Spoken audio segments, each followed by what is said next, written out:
Okay. Let's go to the next question, which is from Kirk D, who says, tell me about the main idea of e4, e5. Let's put it on the board. Knight f3, knight f6. I think he means knight c6, d4 takes, knight takes d4, queen f6 to defend in the Scotch. Yeah, so this move, I remember I used to play the Scotch when I was really young, and I remember looking at lots of these like different lines. But yeah, I had to look this one up because I wasn't super familiar with kind of some of the points of playing queen f6 in this position. Of course, black has many different moves here. I think knight f6 is the most natural, the most popular. Bishop c5 is also very, very popular as well. This move, queen f6, it's kind of tricky. I think it's actually connected with a lot of the ideas behind playing bishop to c5 as well. So for example, if black plays bishop c5 here and white were to play knight takes c6, one of the ideas for black is to play queen f6 in this position, threatening mate in 1 on f2, which is always nice, forcing white to somehow defend against this threat, which is not that easy to do. White has to like either move the queen or play f3 or something, and then black can recapture the knight next move and claim that they kind of won a tempo and got white to weaken the position. Of course, this would be a total disaster for white. Bishop e3, because then the structure is weakened, and yeah, well, black can just play against these like weak pawns for forever. Anyway, I think the main move nowadays for white is to actually go queen f3, and then we get this kind of endgame where, you know, white is still kind of putting a little bit of pressure, but I think it's kind of overall solid for black. Anyway, so queen f6 is kind of similar to bishop c5 in that black is also kind of tempting white to play knight takes c6 so that they can play bishop to c5 here and kind of get this this same idea.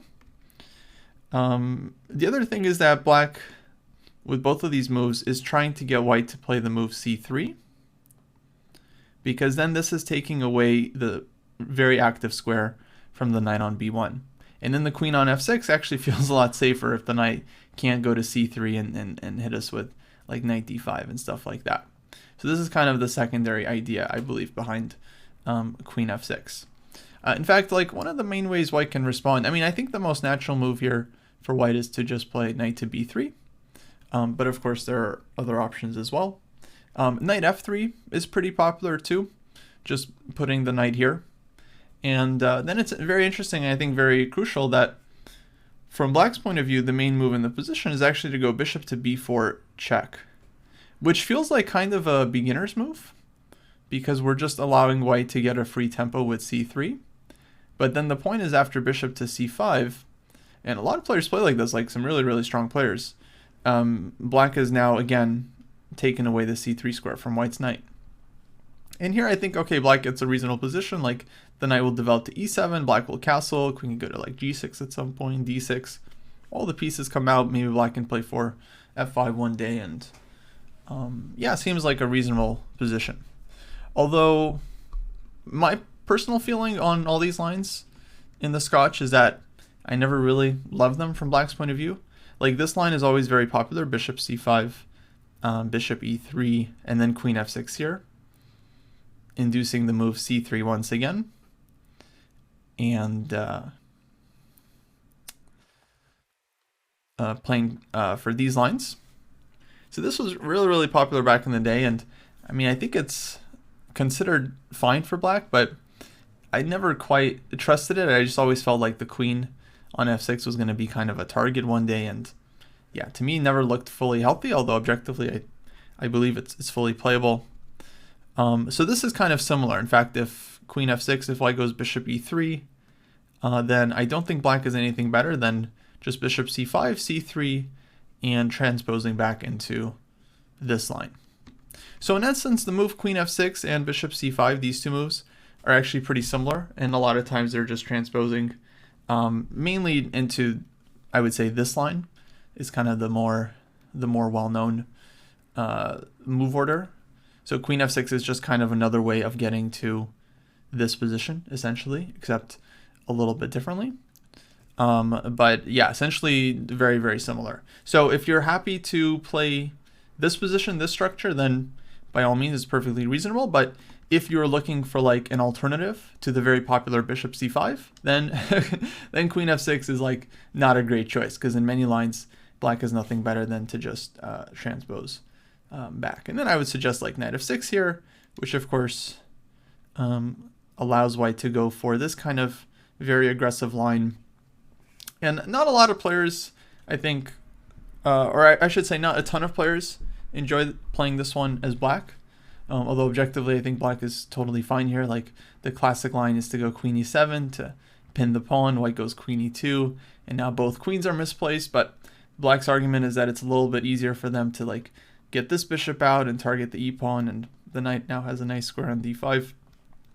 And okay, so this is like considered the other super serious option for black in the Scotch, and basically that's kind of like the two main choices that black has to choose from. Either playing this position, which objectively totally fine, and if anything, I've always I don't want to say like I prefer black's chances here compared to white, but yeah, I've never really liked this from white's point of view, so it always felt a little odd to do this. So I was always kind of, this is what I used to play as black in the Scotch myself. But I can understand this isn't everyone's cup of tea, because it is kind of a weird position. Or black can go for bishop c5, these lines that are also not everyone's cup of tea, but I think are also objectively fine. And then black has like other lines as well that are a little bit,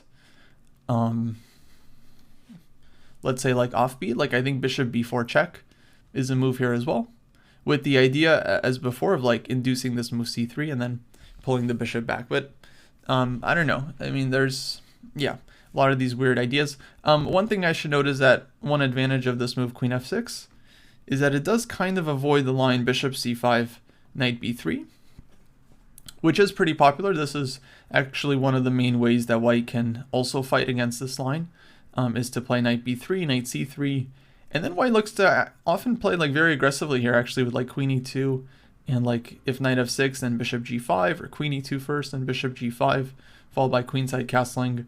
And this line actually is pretty popular, and has become pretty popular over the last couple of years, so there's definitely a lot of venom here. So yeah, actually, if you're trying to avoid this exact line, but you're happy with other lines in bishop c5, then starting with queen f6 I think seems to make sense to me, because here either white is playing some other line, or if they play knight b3, obviously black is not playing bishop c5 and bishop b6 here. Although I don't exactly know how the theory continues here. I think queen g6 actually is the move. I was looking at this a little bit, hitting the pawn and then making way to develop the knight kind of normally to f6. And yeah, this line can be a little bit funky. For example, knight c3. Here black plays bishop b4, and I think this is actually kind of annoying. Then like knight f6 and d5. And there's actually a very high-level game between Shankland and Jeffrey Zhang, I think, with f3 here, with Shankland playing as white. And yeah, I was analyzing this a bit. That game continued knight f6, bishop f4, bishop b4 check, and king f2. Kind of a surprising move, but of course very definitely a concrete decision, because we saw a lot of lines earlier when black is trying to provoke c3. So here king f2 was played. I believe this was all prepared. Black castled, and now I think a3 here was the mistake. If white had played just like the direct bishop d3, then I think concretely computer stuff, white was better here. But after a3, bishop e7, bishop d3, here black had knight h5, which is very annoying. White took on c7, and then d6 was played, and yeah, it was just like a very, very messy position, but black was already seizing the initiative here with like bishop h4 check and stuff. You know, if g3, there would be like sacks and so on. So yeah, this is just to say there's a lot of wild positions that you can get out of the Scotch as black, so it really depends on how weird and how wacky of a position you want when you're kind of choosing a system to play here. Anyway, Kirk, hopefully that answers your question about queen f6. It's kind of like a different way of reaching a lot of the same positions after bishop to c5, but avoiding certain lines, specifically knight to b3. And also, I think that's actually kind of the main thing. You're avoiding this line with bishop c5, knight b3, bishop to b6, but otherwise, essentially the lines are very similar.